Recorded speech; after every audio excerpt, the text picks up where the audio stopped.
প্রিয় সুধী, আসলে সবাই অনেক ভালো আছেন। আমি রবিউল করিম রুবেল বলছি হেকিমি দাওয়াখানা থেকে। আপনারা জানেন যে বাংলাদেশে অনেক ইউটিউবার, অনেক টিকটকার এবং অনেক কন্টেন্ট ক্রিয়েটর রয়েছে যারা বর্তমানে মধু বিক্রি করছে। তো তারা কিন্তু মধু অতটা চিনে না, মধু সম্পর্কে জানে না। আর শীতকাল আসলে তারা সিজনালি ব্যবসা হিসেবে মধুকে বেছে নেয়। এখন আমরা কিন্তু সিজনালি কোনো ব্যবসায়ী না, আমরা মূলত বিভিন্ন গাছগাছালির মাধ্যমে চিকিৎসা করে থাকি। আমরা চিকিৎসক।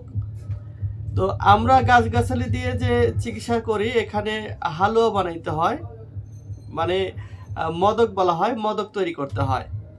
আর এই মদক বা হালুয়া তৈরি করতে আমাদের এমনিতেই প্রচুর মধু লাগে।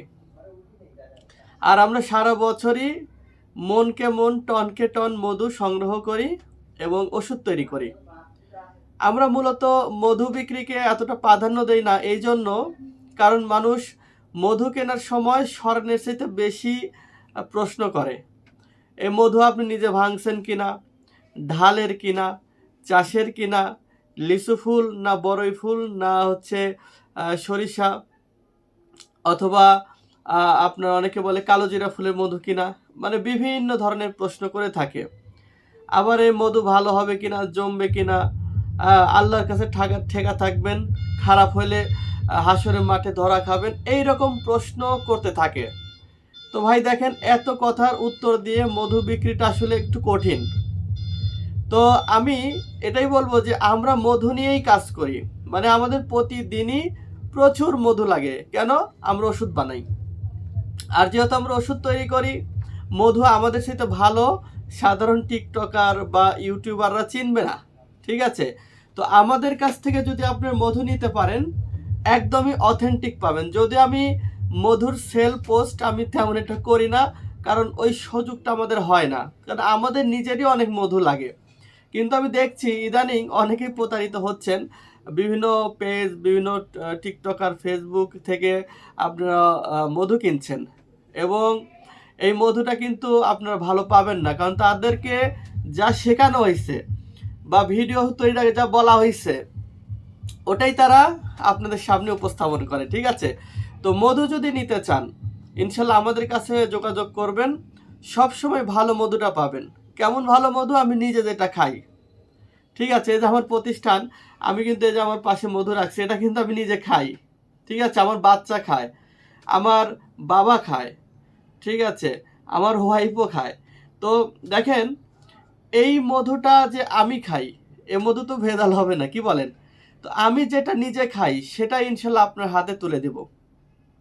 মানে আমি যে গ্যালন থেকে বা যে পাত্র থেকে এখানটা নিয়েছি, ওই পাত্রে যে মধু আছে সেটাই আপনি পাবেন ইনশাল্লাহ। কারণ আমি নিজে ভেজাল খাবো না, আমার সন্তানকে ভেজাল খাওয়াবো না, আমার মা বাবাকেও ভেজাল খাওয়াবো না। যেহেতু আমি নিজে মধু চিনি, অতএব আমি নিজে যেটা খাই সেটা ইনশাল্লাহ আপনাকে পৌঁছে দেব ইনশাল্লাহ। যারা নিতে চান, খুবই অল্প মধু আমরা সেল করি, কারণ এমনিতে আমাদের বললাম তো মধু অনেক লাগে। তারপর যারা নিতে চান ইনশাল্লাহ অর্ডার করবেন, সর্বোচ্চ 2 কেজি পর্যন্ত অর্ডার করতে পারেন, আর বেশি আমরা দিব না। কেন? আপনি 2 কেজি নেবেন, খাবেন, যদি ভালো লাগে আপনি পরে যোগাযোগ করবেন, আবার বেশি করে দিব, ঠিক আছে? সর্বনিম্ন আর কি হাফ কেজি অর্ডার করতে পারবেন। আমি দামটা বলে দিচ্ছি, দামটা পড়বে হলো 700 টাকা কেজি। হাফ কেজির দাম পড়বে 350 টাকা। আপনার ডেলিভারি চার্জ কিন্তু যোগ হবে 100 টাকা। আপনি 2 কেজি নেন, 100 টাকায় ডেলিভারি চার্জ। আপনি 1 কেজি নেবেন, 100 টাকায় ডেলিভারি চার্জ। যতটুকু চান 100 টাকা ডেলিভারি চার্জ যোগ হবে দামের সাথে। তো যারা নিতে চান, স্ক্রিনে দেওয়া নাম্বার থাকবে, নাম্বারে ফোন দিবেন, ইনশাল্লাহ ভালো জিনিসটা আপনার হাতে পৌঁছে যাবে। সবাই ভালো থাকবেন, সবার সুস্বাস্থ্য কামনা করছি। আসসালামু আলাইকুম।